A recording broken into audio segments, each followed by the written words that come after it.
Most of us assume the transition into menopause is something that shows up decades from now, somewhere in your late 40s, with hot flashes as the first warning sign. But in 2025, hormone data from more than 4,000 American women told a different story. Some doctors have even started nicknaming this stage second puberty. And once you see what is actually happening inside your body, that nickname makes a lot more sense. Let's decode what is actually happening inside your body. Number one, in your early 30s, this transition may already be quietly starting. By age 30 to 35, over half of women already report moderate to severe symptoms tied to this hormonal shift. Most of them are not hot flashes yet. Estrogen normally helps keep serotonin, the brain chemical tied to feeling calm and steady, around for longer. As estrogen starts to fluctuate, even before your cycle changes in any obvious way, that system is often the first one to wobble, which is why anxiety, irritability, and low mood tend to show up before anything else, easy to blame on a stressful year instead of your hormones. Number two, by your late 30s, the hormonal roller coaster underneath it all starts to intensify. Your ovaries are slowly producing less estrogen, which throws off the balance with progesterone, another hormone they produce. Instead of a steady decline, both hormones swing up and down unpredictably, closer to a roller coaster than a slope, not unlike the hormonal chaos of puberty, which is exactly why doctors reach for that nickname. Your body responds by raising FSH, a signaling hormone, turning up the volume to try to get your ovaries to respond. By age 36 to 40, almost two-thirds of women already report these symptoms. Number three, in your early to mid-40s, the psychological symptoms your body has been sending finally peak. By this stage, it is not just estrogen and serotonin involved.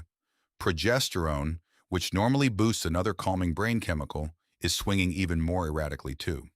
With both systems affected at once, anxiety, irritability, and mood changes tend to reach their highest point during these years, well before most people expect any hormonal symptoms to begin. Sleep and cycle changes often show up around the same time, adding to a pattern that rarely gets connected back to hormones. Number four, the hot flashes everyone associates with menopause do not actually peak until your early 50s. A hot flash starts in your hypothalamus, the part of your brain that acts as your internal thermostat. As estrogen drops, that thermostat gets hypersensitive, so a tiny rise in body temperature you would normally never notice suddenly gets misread as overheating. Your brain reacts by widening the blood vessels in your face, neck, and chest to dump heat fast, which is the flush you feel, while your sweat glands switch on at the same time to cool you down. This peak comes more than a decade after the psychological symptoms already peaked.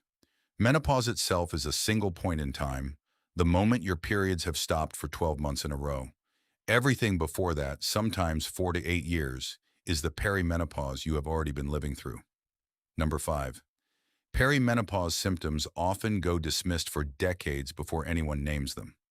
Most women do not bring it up with a doctor until their mid-50s, even though the underlying hormonal shift may have started 20 years earlier.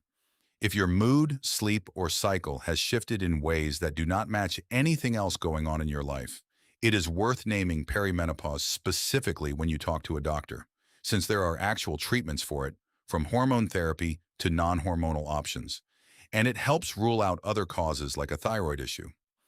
Standard hormone tests can be unreliable during this fluctuating phase. Your levels can swing high one day and normal the next, so a single blood draw can land on a deceptively normal-looking moment. Your hormones do not wait for a birthday to start this transition. For a growing number of women, it is already underway in their early 30s, quietly, long before anyone puts a name to it. If you want to see how a completely different hormone can physically hijack your body, check out our video on stress. That one covers cortisol. This one covers estrogen and progesterone, two different systems that can end up producing surprisingly similar symptoms. Did any of this show up for you earlier than you expected? Or is this the first time you are hearing that perimenopause